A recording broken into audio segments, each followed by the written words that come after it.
Top of the morning, everybody. Top of the morning to my special guest, day 2. Thank you. Good morning. Good morning. Corinne Lewis here from Ecotourism Australia. Thank you for joining me. Thank you for being brave and saying yes. It's your first time to art. It is. It I is. haven't been to the art conference before, so fantastic experience so far, yeah. What has been a real key highlight for you? Because you actually came earlier at the TA Agritourism Day 2. Would have been some of your highlights from the art convention? Yeah, so having the agritourism tagged onto the art conference was fantastic. So day 1, the afternoon, I found it really, I guess, inspiring and just a really fresh insight into the people on the ground. So some of the speakers were cattle farmers from Tasmania, a young lady that runs a small family hobby farm with cattle and pigs, and the lady from Sydney Oyster Farm, and just really, I guess, hearing from people on the ground that are pursuing or interested in pursuing the agritourism angle, and just the challenges, but also the opportunities of mixing their agricultural roots and the core of their farming business with the potential of tourism. And they were all at different stages in the journey, and really interesting to see that it's not as simple as popping a cabin on your paddock or having some people come to the farm. They've got real challenges with insurances and taxes and grants and all sorts of things with that transition. So I just found it, really insightful and refreshing hearing from the people on the ground and just that insight into agritourism. Yeah. Oh, it's definitely been, it's been just that. It's been an insight, and it's, you kind of see this space evolving, and it was just great to have that tagged on, as you mentioned. Yeah. And it is also, it's in light of sustainable practices, it's all aligned as well. I think these are operators that, are well and truly, that's something that they've probably, well before their time have been practicing sustainably. Yeah, absolutely. So, sustainable farm practices and sustainable living in general is just core to who they are and how they run their operations. So that sort of transition to sustainable tourism as a part of their farming experience is a natural transition for them, but still some different challenges from a traditional tour operator who, might go through one of our programs and is really growing their business in a sustainable or to become ecotourism certified. Yeah, lots of parallels, but also some really different we heard challenges from as well. Rose yesterday, and she was even just from planning, and like you said, even from planning and permits to do, you want to innovate, you want to do something different, but there are some barriers to entry to do that. Yeah. And speaking of not so many barriers to entry, in more and more, the team has been busy all over the country. So it's great. We got to, everybody, there's a lot of conventions and conferences and world global summits, and having really great representations for Ecotourism Australia. Yes. And the work that you do. And I love with the certification and the accreditations that Ecotourism Australia, there's kind of like there's something for everybody in all areas of the distribution channel per se.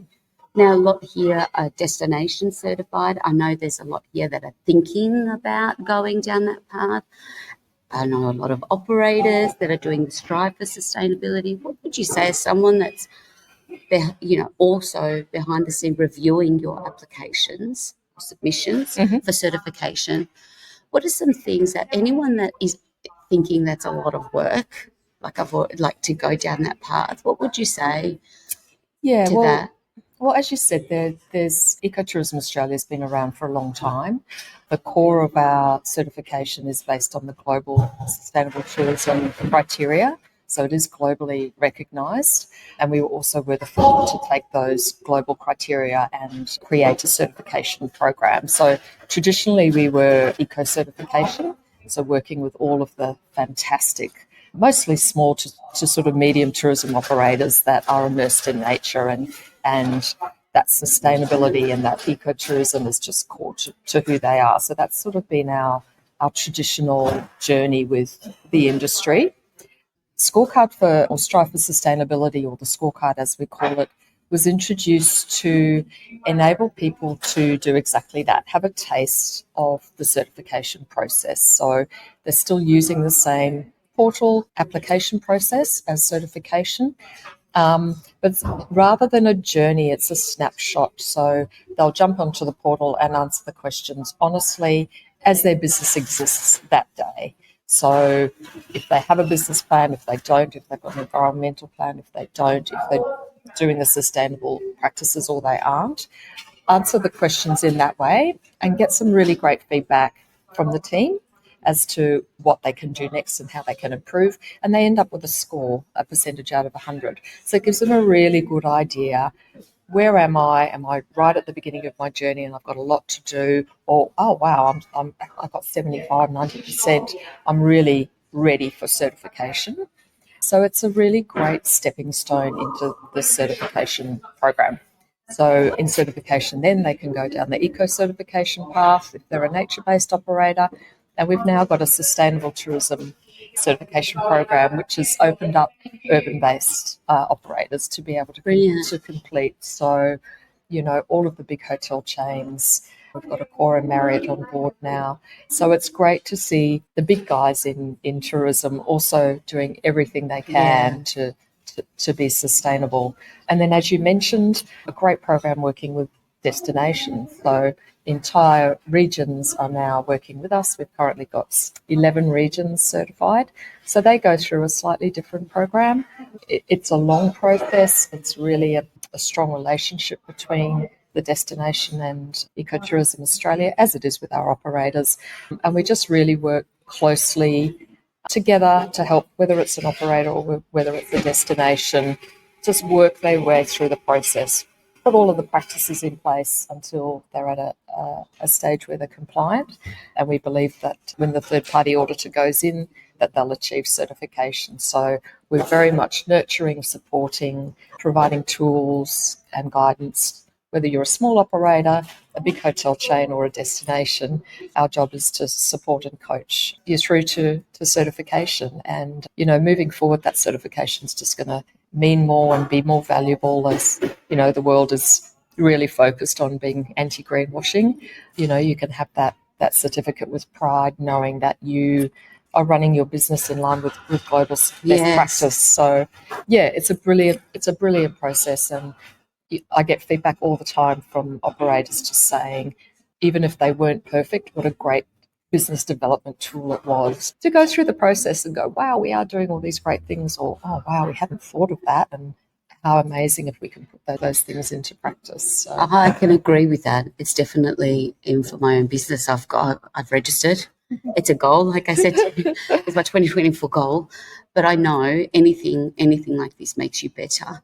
But as a collective, even as a destination, and that was my next question. How do you measure that? But you do work with partners to come in to help you with the audit for a destination certification. So everything is credibly certified with that global stamp. Yeah. So for the integrity of the program, because we're so involved with our operators and our destinations in helping them through the process, for the integrity of the program, we need those professional third-party auditors to go in and with fresh eyes and actually confirm compliance and certification. So everybody, you know, understands that it's really authentic and genuine, and the audits are carried out by the third-party professionals. And also business development, but what a great, and I think there's more to be done here. And I'll tell you, in terms of using it as a real, like, leveraging that unique point of difference that it can make to your business by having an Ecotourism Australia certification. So I think sometimes that step after you've achieved and received that step to say, well, how am I going to let everyone know?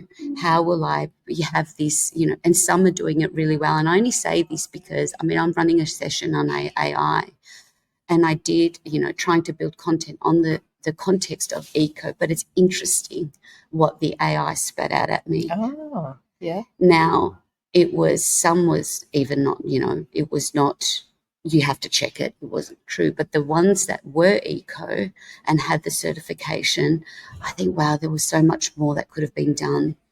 Give it a dedicated page. Yes. Not just put the logo on the bottom of your website.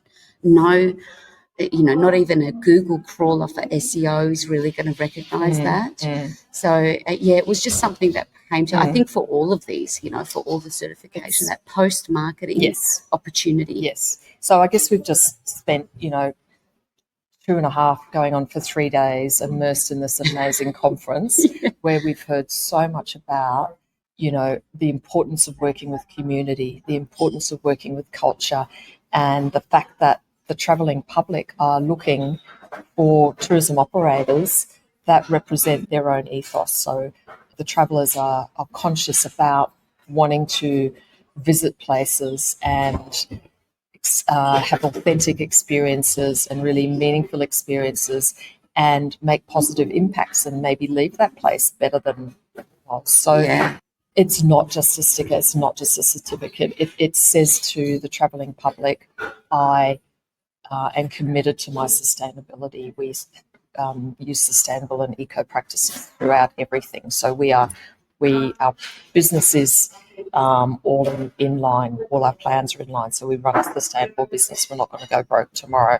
Obviously, all of the environmental stuff, all of the waste and the emissions management and all of those things that we traditionally think are eco.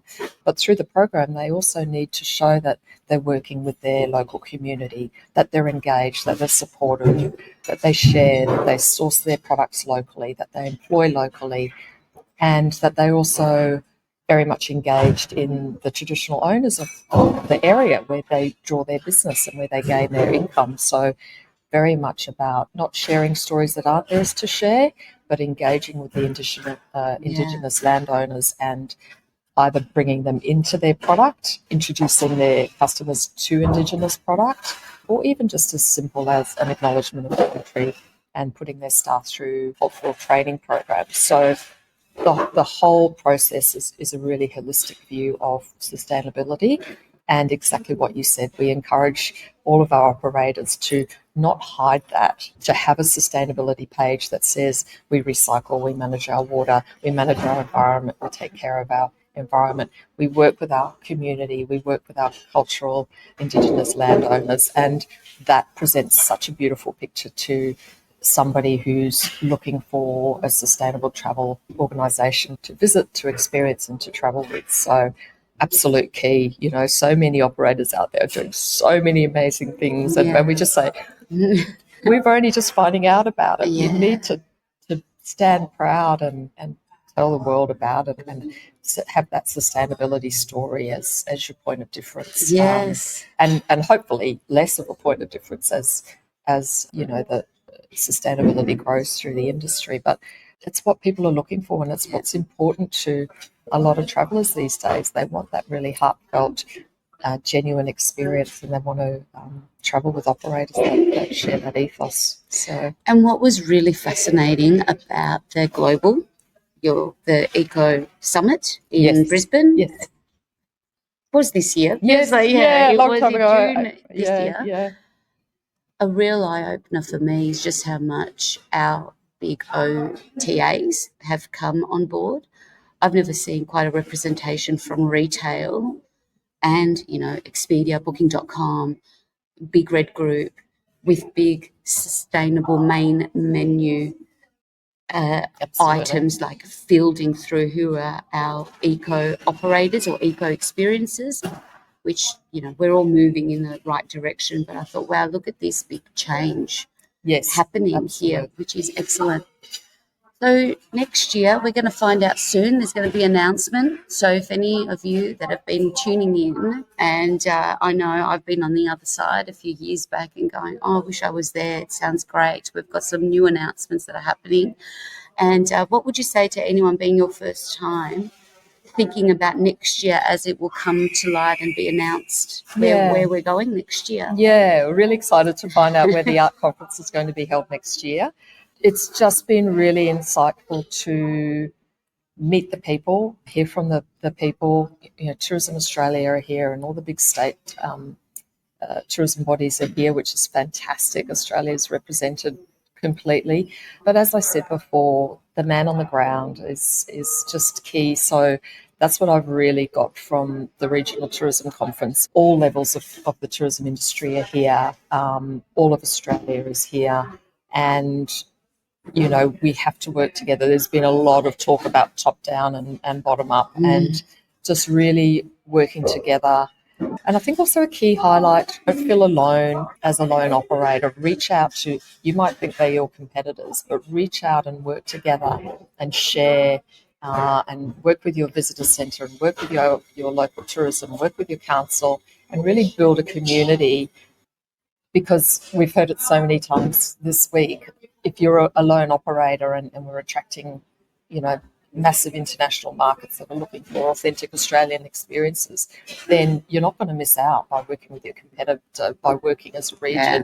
You're just going to attract people to stay longer, to spend more, and just really embrace and understand everything that your region offers. So I think that's been a really key point from the conference is just that working together, and you know, that the smaller tour operators on the ground aren't forgotten. They're really embraced. There's a big focus on the regions. The international and the domestic travellers really want and love visiting the regions. So fantastic conference, fantastic content, beautiful people.